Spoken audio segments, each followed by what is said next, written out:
नमस्कार, अखबार रिपोर्टर के इस अंक में आपका स्वागत है।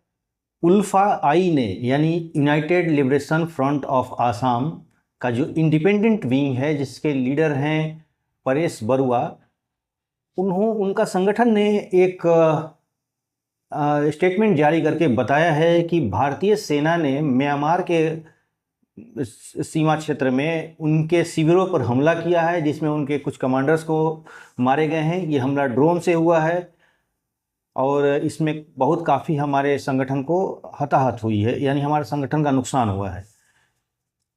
हालांकि सेना ने तुरंत इस बात का खंडन किया, बोला कि हमारी तरफ से ऐसी कोई कार्रवाई नहीं की गई है, ये जितने खबर फैलाए गए हैं वो भ्रामक खबर है, इसमें कोई सच्चाई नहीं है। सेना ने इससे इनकार कर दिया है।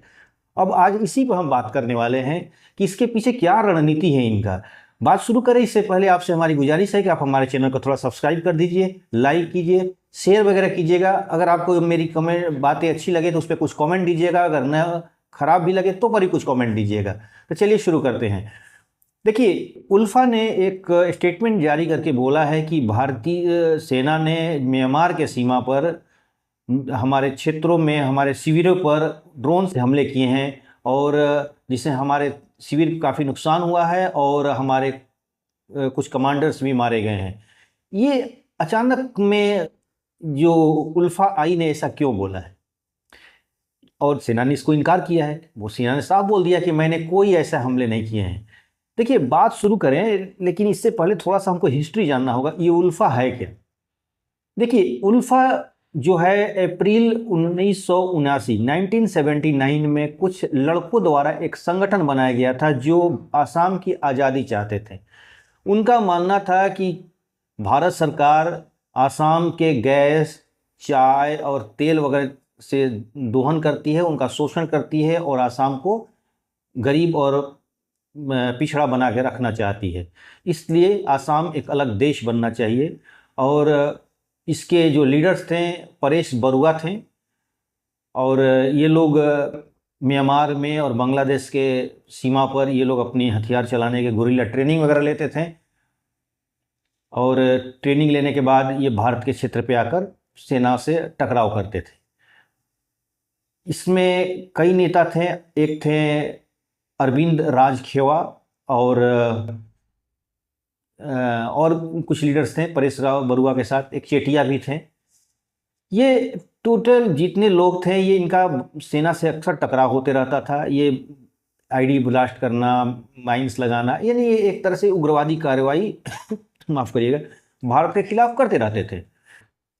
बाद में भारत ने भी सख्ती बरती और इनका संगठन धीरे धीरे कमज़ोर पड़ गया। 2011 में संगठन के दो भाग बट गए। एक भाग ये था जिनके अरविंद राजखोवा जैसे लोग थे, वो चाहते थे कि भारत सरकार से हम बातचीत करें और हम संविधान के तहत आसाम को आगे बढ़ाएं और हमारी जो डिस्प्यूट है हम सरकार से बैठ के बातचीत करें। परेश बरुआ ने इस बात से इनकार कर दिया और अभी भूमिगत रवैया अपना अपनाते रहे और म्यांमार या कुछ अंडरग्राउंड रह के अपना क्षेत्र पर ही अपना अब काम करते रहते थे। इन्हीं का संगठन ने इस बात को ये बोला है कि देखिए, इनका संगठन शुरू से ही कुछ ना कुछ इस तरह का बयान देते रहता। अभी कुछ दिन 2011 की बात है, जो असम के मुख्यमंत्री हैं हेमंत बिश्व शर्मा, उनके ऊपर आरोप लगाया था कि ये हमारे संगठन के पुराने कैडर थे।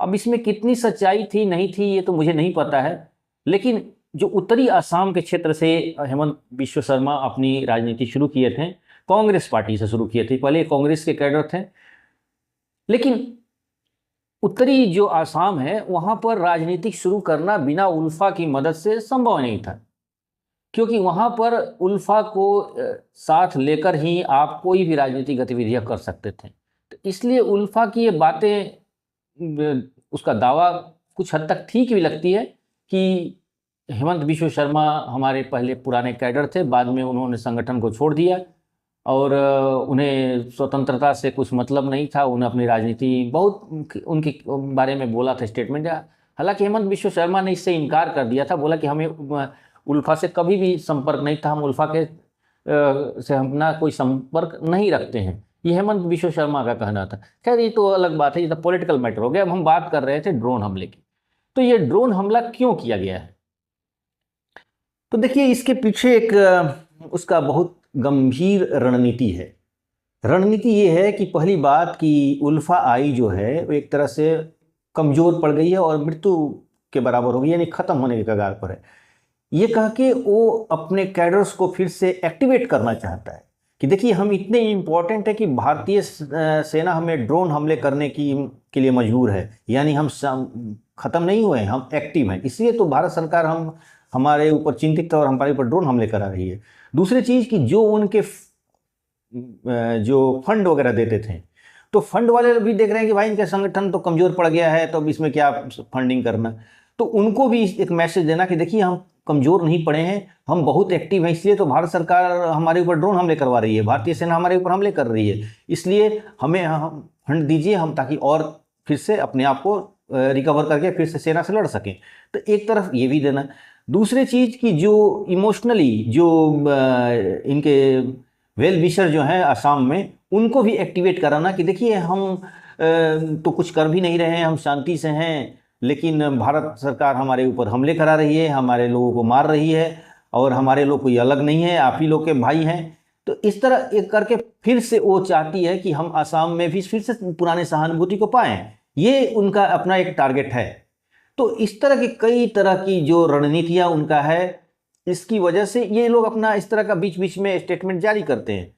इस बार भी वो अपना इसी तरह का स्टेटमेंट जारी किए। इनका पीछे दो था कि फंड को फिर से ये एक्टिवेट कराना, फिर से लेना, लोगों की सहानुभूति को लेना कि देखिए हम कुछ नहीं कर रहे हैं, भारत सरकार हम पे हमले करा रही है। दूसरे चीज़ की एक अंतर्राष्ट्रीय इमेज भारत का खराब करना कि देखिए भारत एक आक्रांता है, एक हमलावर है, और किसी देश के सीमा को सम्मान नहीं करता, म्यांमार क्षेत्र में जाकर म्यांमार के ज़मीन पर हमला कर दिया है। तो एक तरह से इंटरनेशनल कूटनीतिक दबाव भी डालना, या एक तरह ये भी कि अगर भारत इस तरह का कोई प्लान कर भी रहा होगा तो इस तरह का मैसेज देकर भारत को रोक देना, ताकि म्यांमार सरकार भी थोड़ा एक्टिव हो जाए और भारत इस तरह के हमले न करे। तो इस तरह की इनकी एक रणनीति है।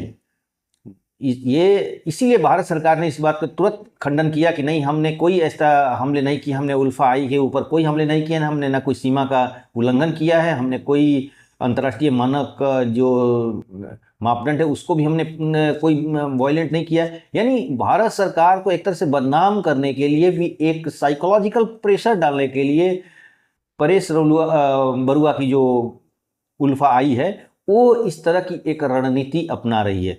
हालांकि उल्फा बिल्कुल कमज़ोर पड़ चुकी है, उल्फा अब एक तरह से ख़त्म हो चुकी है, उसके जितने कैडर्स थे वो मेन स्ट्रीम पॉलिटिक्स में आ चुके हैं। अगर जिस तरह उल्फा आई कहती है कि विश्व शर्मा जो हेमंत विश्व शर्मा जो पहले हमारे कैडर थे, तो अगर उनकी बात सच भी है तो वो भी तो मेन स्ट्रीम में आ चुके हैं, यानी वो भी पहले कांग्रेस में या भारतीय जनता पार्टी में आकर अब भारतीय जनता पार्टी की हिंदुत्व वाली राजनीति कर रहे हैं। तो यानी कुल मिलाकर वो भी ये अगर हैं भी हालांकि विश्व शर्मा ने इस बात को इनकार कर दिया, हेमंत विश्व शर्मा ने इसका इनकार कर दिया, जो असम के चीफ मिनिस्टर, उन्होंने इस बात का इनकार कर दिया कि हमें कभी उल्फा से कोई संपर्क नहीं था, हमें बदनाम करने के लिए उल्फा ने इस तरह का स्टेटमेंट जारी किया है। तो ये चीज़ें हैं। तो अब कुल मिलाकर जो स्टेटमेंट जारी किया गया था वो सिर्फ सहानुभूति, फंड इकट्ठा करना, इंटरनेशनल लेवल पर भारत को बदनाम करना, अंतर्राष्ट्रीय स्तर पर भारत को बदनाम करना, ये उनकी एक सोची समझी रणनीति थी, जिसे भारतीय सेना ने इनकार कर दिया, कि बोला कि हमने ऐसा कोई प्लानिंग नहीं किया है। तो आज के बस इतना ही। नए के साथ फिर आपसे मुलाकात होगी। आपसे हमारी गुजारिश है कि हमारे चैनल को सब्सक्राइब कीजिए, लाइक कीजिए, शेयर जरूर करिएगा और कमेंट में कुछ भी जरूर बोलिएगा। धन्यवाद।